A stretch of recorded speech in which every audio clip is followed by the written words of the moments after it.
ವರ್ಷದ ದೇವಸ್ಥಾನ, ಹಳೆ ದೇವಸ್ಥಾನ. ತುಂಬ ನೀರೆಲ್ಲ ಹರಿದು ಒಳಗಡೆ ಹರಿಯೋದು, ದೇವ್ರಿಗೆ ಅಭಿಷೇಕ ಆಗ್ತದೆ ಮಳೆ ಇದ್ದರೆ.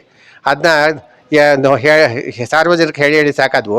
ಕಡೆಗೆ ಇದು ಏನೋ ಗಳಿಗೆ ಕೊಡ್ತು 15 ಇಸ್ವಿಲಿ, 15 ಪ್ರತಿಷ್ಠಾಪನೆ ಆಗಿದ್ವು.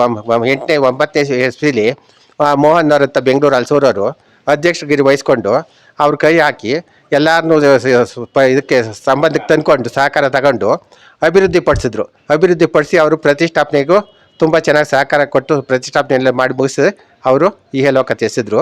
ಅವರ ಇದ್ರ ಮೇಲೆ ಚೆನ್ನಾಗಿ ನಡೀತಿದೆ ಅವರ ಮೇಲೆ. ಮತ್ತು ಇವಾಗ ದೇವರು ಅಭಿವೃದ್ಧಿ ಆಗಲಿ ಅಂತ ದಿನೇ ದಿನೇ ದೇವ್ರಿಗೆ ಅಭಿಷೇಕಗಳು ನಡೀತೆ. ಪ್ರತಿ ಶನಿವಾರ ನಡೀತಿದೆ ಅಭಿಷೇಕಗಳು. ಮಂಗಳವಾರ ಅಭಿಷೇಕ ಮಾಡ್ತಾರೆ ಭಕ್ತಾದಿಗಳು, ಪ್ರತಿ ಮಂಗಳವಾರ ಪ್ರತಿ ಅಭಿಷೇಕ ಶನಿವಾರ. ಮತ್ತು ಕೆಲವರೆಲ್ಲ ವಿಶ್ವಾಸಕ್ಕೆ ತಗೊಂಡು ಬೆಳ್ಳಿ ಆಭರಣಗಳನ್ನೆಲ್ಲ ಮಾಡಿಸಿ ದೇವ್ರ ಮೈ ತುಂಬ ಹಿಂದೆ ಏನೂ ಇಲ್ಲ, ಒಂದಿಷ್ಟು ಹಿತ್ತಾಳೆದು ಒಂದು ದೀಪ ಬಿಟ್ಟರೆ ಇದೇನೂ ಇಲ್ಲ. ಇವತ್ತು ದೇವರು ಆಂಜನೇಯ ಸ್ವಾಮಿ ಮೈ ತುಂಬ ಬೆಳ್ಳಿ ಆಭರಣನ ತುಂಬ್ಕೊಂಡಿದ್ದಾನೆ. ತುಂಬ್ಕೊಳ್ಳೋಕ್ಕೆ ಕಾರಣ ಆ ಭಕ್ತಿ ಶ್ರದ್ಧೆಯಿಂದ ಮತ್ತು ನೋಡಿ ಜನ ಸಂತೋಷಪಟ್ಟು ಆ ದೇವ್ರಿಗೆ ಮನಸ್ಸು ಕೊಟ್ಟು ಅವ್ರಿಗೆ ಮಾಡಿಸಿದ್ದಾನೆ, ಭಕ್ತಾದಿಗಳಿಗೆ ಮಾಡಿಸಿದ್ದಾನೆ.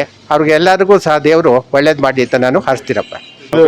ಲೋಕ ಕಲ್ಯಾಣಕ್ಕೋಸ್ಕರ ಜನ ಎಲ್ಲ ಸುಖವಾಗಿರಲಿ ಅನ್ನೋ ಉದ್ದೇಶದಿಂದ ಎಲ್ಲ ಸಾರ್ವಜನಿಕರ ಸಹಕಾರದಿಂದ ಇದು ಮಾಡಿಸ್ತಾ ಇದ್ದೀವಿ. ಒಬ್ಬರು ಮಾಡೋದಲ್ಲ ಇದು. ಪ್ರತಿ ತಿಂಗಳು ಒಬ್ಬೊಬ್ಬರು ಪೂಜೆ ವಹಿಸ್ಕೊಂಡು ಮಾಡ್ತಾ ಇದ್ದೀವಿ. ತಿಂಗಳಿಗೊಬ್ಬರು ಈ ಥರ ಪೂಜೆ ಮಾಡಿಸಿ ಪ್ರಸಾದ ಹಂಚ್ತಾರೆ. ಮುಂದಕ್ಕೆ ಈ ದೇವಸ್ಥಾನದ ಮುಂದೆ ಚಾವಣಿ ಹಾಕಬೇಕು ಅನ್ನೋ ಉದ್ದೇಶ ಐತೆ. ಅಭಿವೃದ್ಧಿಗೋಸ್ಕರ ಮಾಡಬೇಕು ಅಂತ ಎಲ್ಲ ಸಂಕಲ್ಪ ಮಾಡ್ಕೊಂಡಿದ್ದೀವಿ.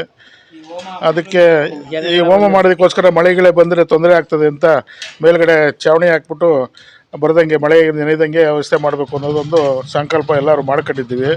ಅದಕ್ಕೆ ಈಗ ಕೆಲವರು ಎಲ್ಲರೂ 10,000 ಕೈಯಿಂದ ಹಾಕಿಬಿಟ್ಟು ಇದು ಕಟ್ಟಿಸ್ಬೇಕು ಅಂತ ಹೇಳಿ ತೀರ್ಮಾನ ತೊಗೊಂಡಿದ್ದೀವಿ ಇವತ್ತು. ಅದು ಮುಂದಿನ ವಾರದಿಂದ ಕೆಲಸ ಶುರು ಆಗ್ತದೆ. ಹಂಗೆ ನಡ್ಕೊಂಡು ಹೋಗ್ಬೇಕು ಅನ್ನೋದು ನಮ್ಮ ಆದ ಉದ್ದೇಶ. ಇದಕ್ಕೆ KR ತೋಪಯ್ಯನವರು ಮೊದಲಿಂದನೂ ಸಾನೆ ವರ್ಷದಿಂದ ಇದರದ್ದು ಪೂಜೆಗಳು ನಡೆಸ್ಕೊಂಬತ್ತಾ ಇದ್ದರು. ಪ್ರತಿ ವರ್ಷ ಯಾವುದಾದ್ರು ಶ್ರೀರಾಮನವಮಿನಲ್ಲಿ ಇದರದ್ದು ಉತ್ಸವ ಎಲ್ಲ ಭಾಳ ಚೆನ್ನಾಗಾಗ್ತದೆ.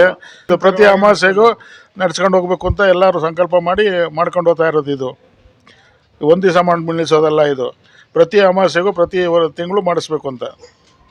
ದೇವಸ್ಥಾನ ಇತಿಹಾಸದಿಂದ ಇರ್ತಕ್ಕಂಥ ದೇವಸ್ಥಾನ. ಇದನ್ನು ಮಾರುತಿ ಕುಟುಂಬದವರು ಪ್ರತಿ ವರ್ಷ ರಾಮನವಮಿ ದಿನ ಆಚರಣೆ ಮಾಡಿಸ್ತಿದ್ರು. ಇದು ಉತ್ಸವ ಮತ್ತು ಮೆರವಣಿಗೆ ಎಲ್ಲ ನಡೀತಾ ಇತ್ತು. ಅದು ಈಗಲೂ ನಡ್ಕೋತಾ ಬಂದಿದೆ.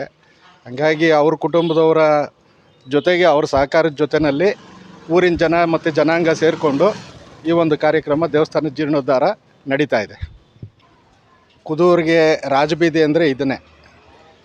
ಇದು ಊರಿನ ಕೊನೆ ಭಾಗ ಆಗಿತ್ತು. ಇದು ಪೇಟೆ ಮಧ್ಯಭಾಗದಲ್ಲಿ ಇದ್ದಂಥ ದೇವಸ್ಥಾನ ಆಗಿದ್ದರಿಂದ ಇದನ್ನು ಪೇಟೆ ಆಂಜನೇಯ ಸ್ವಾಮಿ ಅಂತ ಕರೀತಾರೆ.